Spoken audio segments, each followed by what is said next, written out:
লালজুরি ব্লকের block development officer এবং দক্ষ টিসিএস অফিসার ময়ূক দত্ত মজুমদারের আকস্মিক পদত্যাগকে ঘিরে আলোড়ন সৃষ্টি হয়েছে রাজ্য প্রশাসনে। সরাসরি উত্তর ত্রিপুরা জেলার শাসক চাঁদনী চন্দ্রনের হাতে পদত্যাগপত্র জমা দেন তিনি। আর তারপর থেকেই শুরু হয়েছে জল্পনা কল্পনা ও তর্ক বিতর্কের ঝড়। যদিও তিনি ব্যক্তিগত কারণ দেখিয়ে পদ ছাড়ার সিদ্ধান্তের কথা জানিয়েছেন, কিন্তু এই পদত্যাগকে ব্যবস্থাগত সংকট ও সততার উপর আঘাত বলে আখ্যা দিয়েছে স্থানীয় গণমাধ্যমের একটি অংশ। লালজুরি ব্লকে দীর্ঘদিন ধরে প্রকল্প তহবিলের অপব্যবহার, প্রশাসনিক বিশৃঙ্খলা এবং স্বার্থান্বেষী গোষ্ঠীর চাপে সৎ কর্মকর্তাদের কাজ করার দুঃসাধ্য হয়ে উঠেছে বলে উঠে এসেছে বিভিন্ন সংবাদ মাধ্যমে।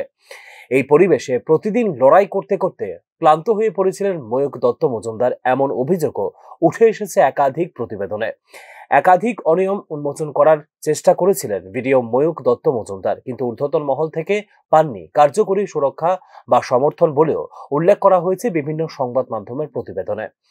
এই অভিযোগ ছড়িয়ে পড়তে চাঞ্চল্য আরও বেড়ে যায় প্রশাসনিক মহলে। তবে এই বিতর্ককে সম্পূর্ণ ভিত্তিহীন বলে উড়িয়ে দিয়েছে সরকারিভাবে।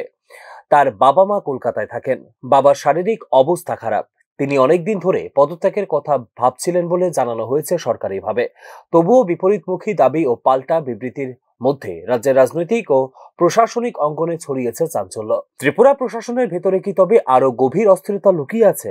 একজন সফল এবং দক্ষ টিসিএস অফিসারের হঠাৎ পদত্যাগে উঠেছে এই গুঞ্জন। Bureau report, news now.